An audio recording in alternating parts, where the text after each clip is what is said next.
Picture this. While American tech giants were celebrating their dominance in artificial intelligence, a quiet revolution was unfolding 8,000 miles away. In the heart of China, a project so ambitious, so meticulously planned, that it's rewriting the rules of global technological supremacy. We're not talking about another smartphone manufacturer or a social media app. We're talking about a $30 billion masterstroke that's making Silicon Valley's brightest minds lose sleep at night. And here's the kicker.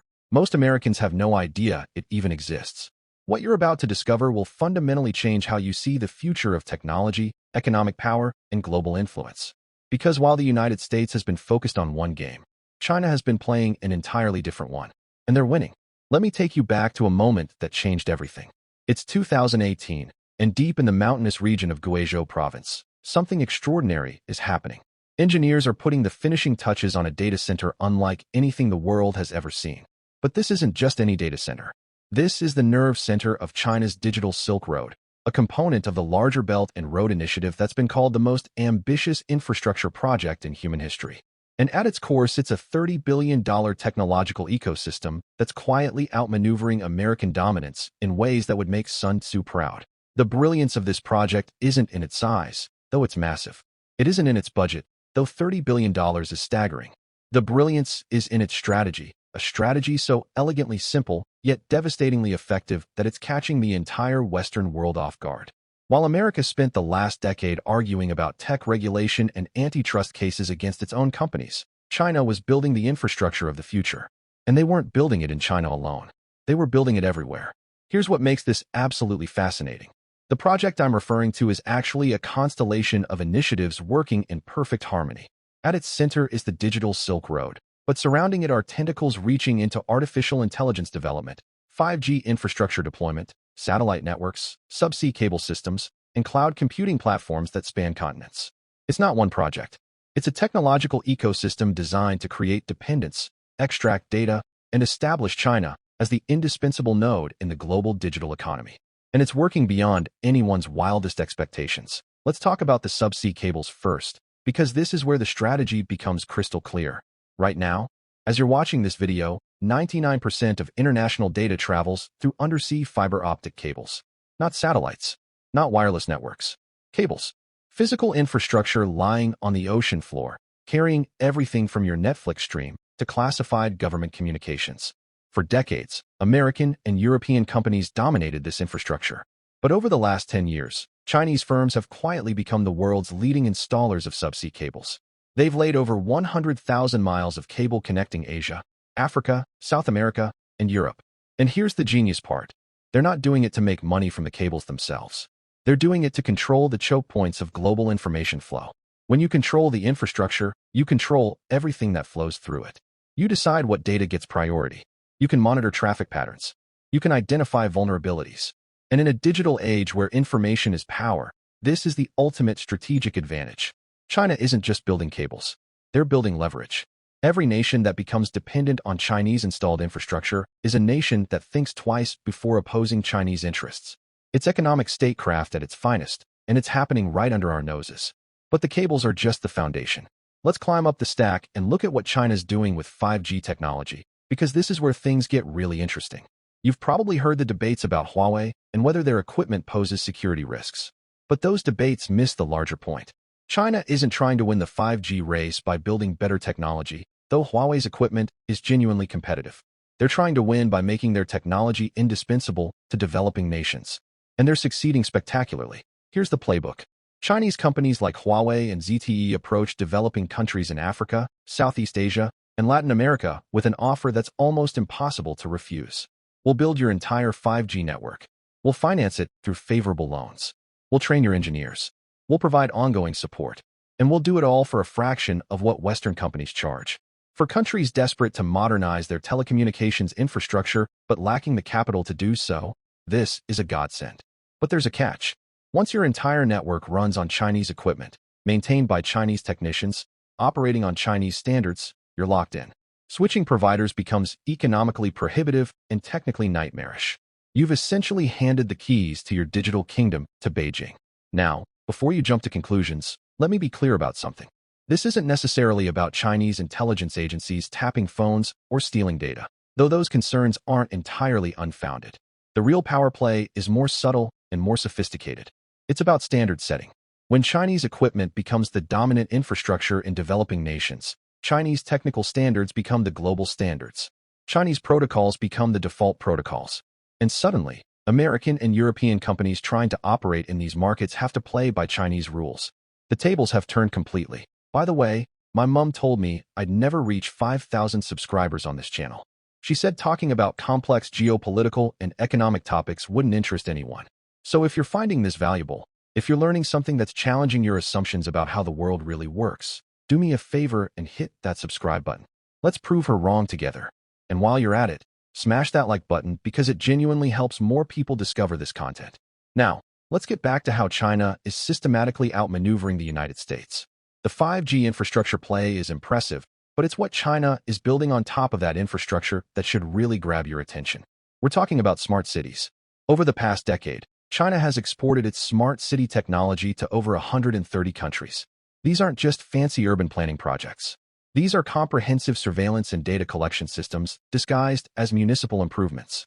Traffic cameras with facial recognition, public Wi-Fi networks that track device movements, integrated payment systems that record every transaction, environmental sensors that monitor air quality, but also crowd movements.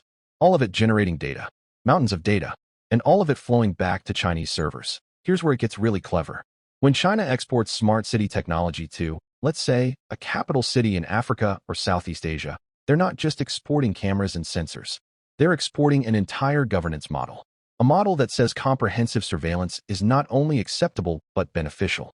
A model that normalizes the idea of governments having complete visibility into citizens' lives. A model that fundamentally challenges Western notions of privacy and individual rights.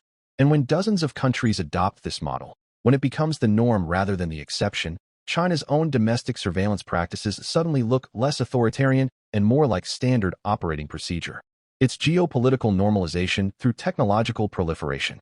But we need to zoom out even further because the $30 billion figure I mentioned at the beginning isn't just for cables and 5G towers and smart city sensors. A massive chunk of that investment is going into something far more foundational: data centers and cloud computing platforms.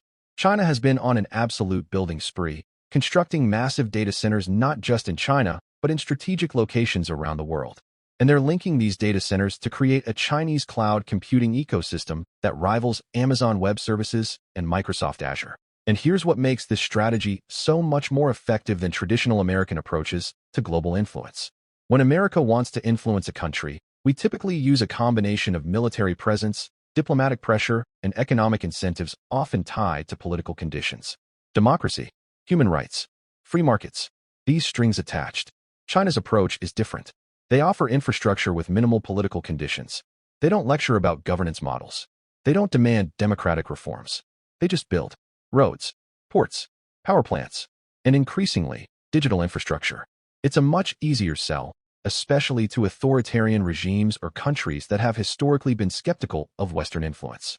Let's talk about artificial intelligence for a moment, because this is where China's infrastructure investments are creating compounding advantages.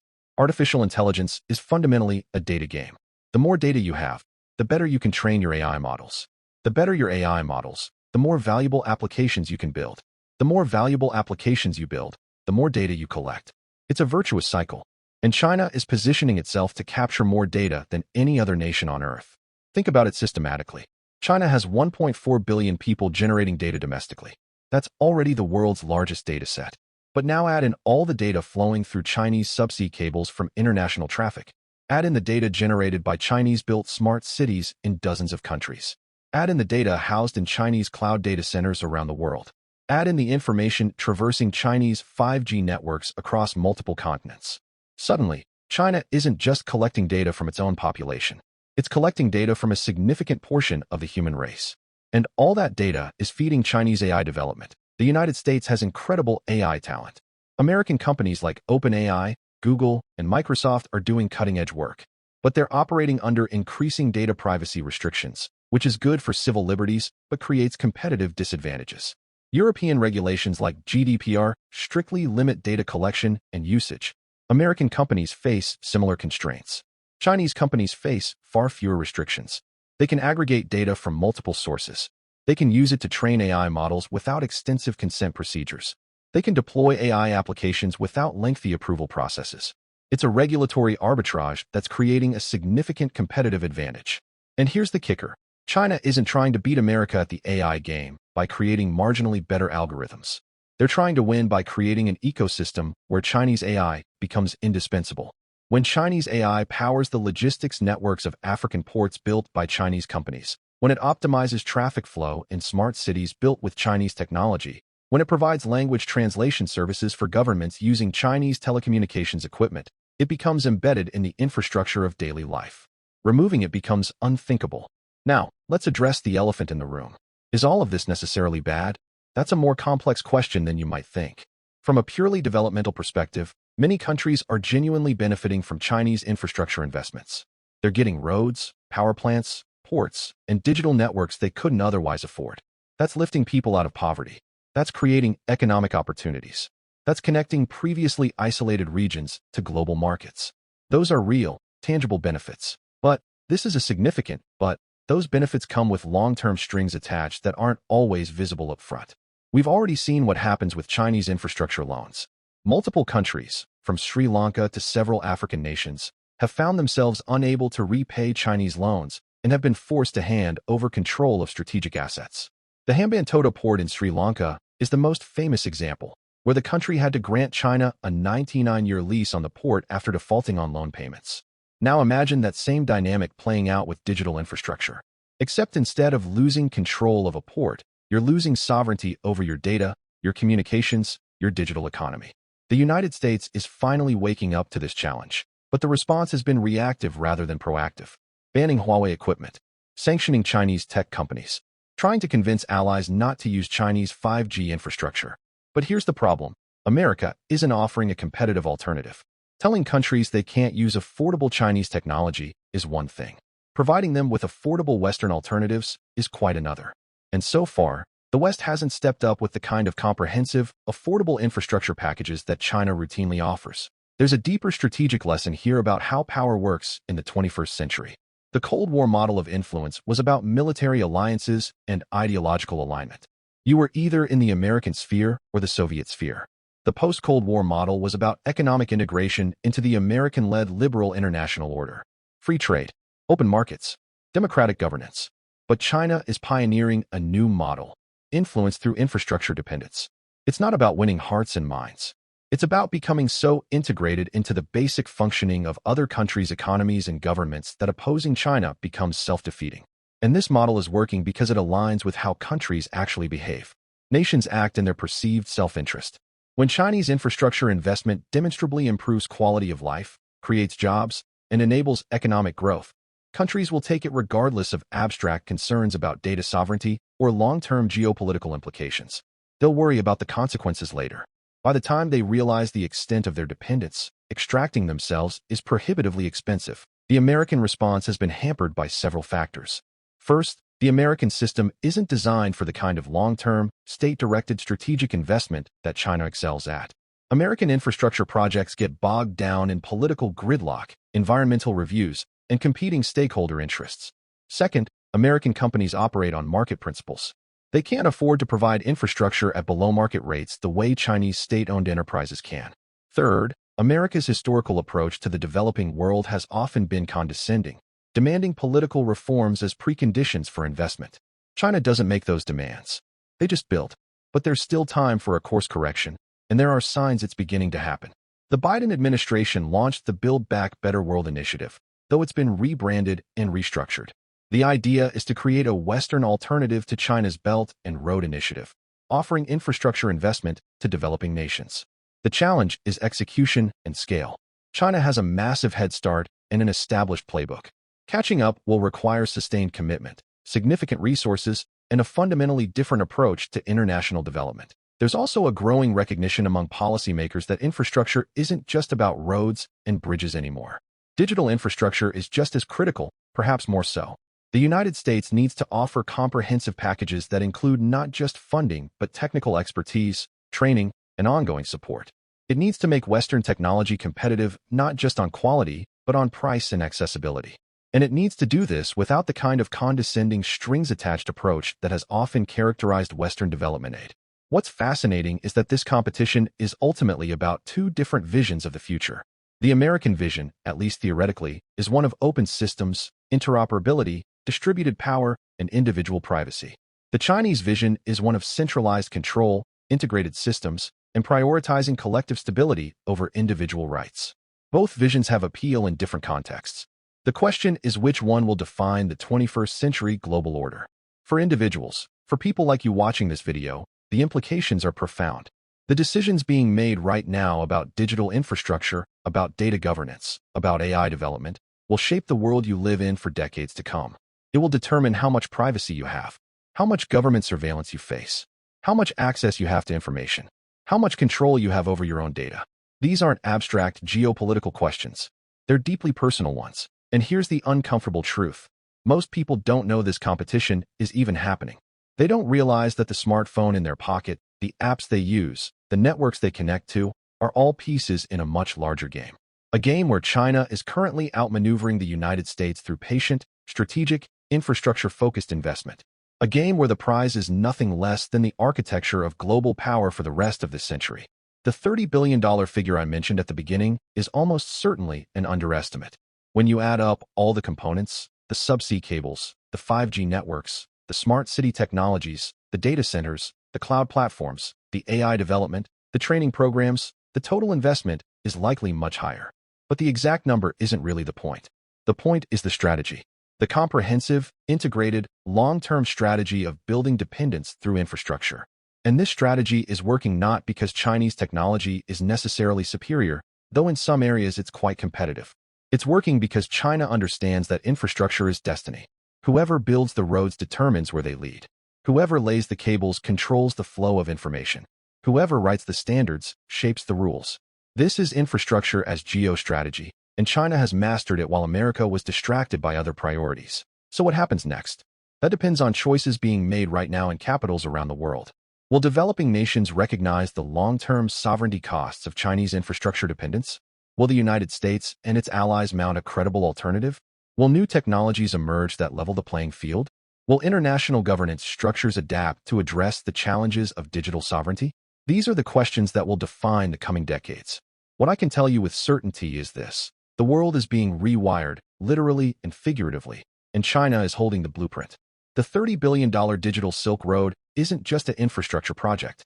It's a vision of global order where Beijing sits at the center of the world's digital nervous system, where data flows to China, where standards are set by China, where dependence on Chinese technology creates deference to Chinese interests. It's audacious, it's ambitious, and it's working far better than most people in the West realize. The question isn't whether China is outsmarting the US. The evidence is overwhelming that they are, at least in this domain. The question is what happens next. Whether America can adapt its strategy. Whether developing nations can maintain their sovereignty, whether the future of technology will be open or closed, distributed or centralized, controlled or free. The answers to these questions are being written right now, in fiber optic cables on the ocean floor, in 5G towers dotting developing nations, in data centers humming across continents, and in the strategic decisions of policymakers who may or may not understand the true stakes of this competition. This is the great game of the 21st century, not a military conflict. Not an ideological crusade, but a patient, methodical, infrastructure-driven strategy to reshape global power. And if you weren't paying attention before, I hope you are now. Because the future is being built today, and most people don't even know construction has begun.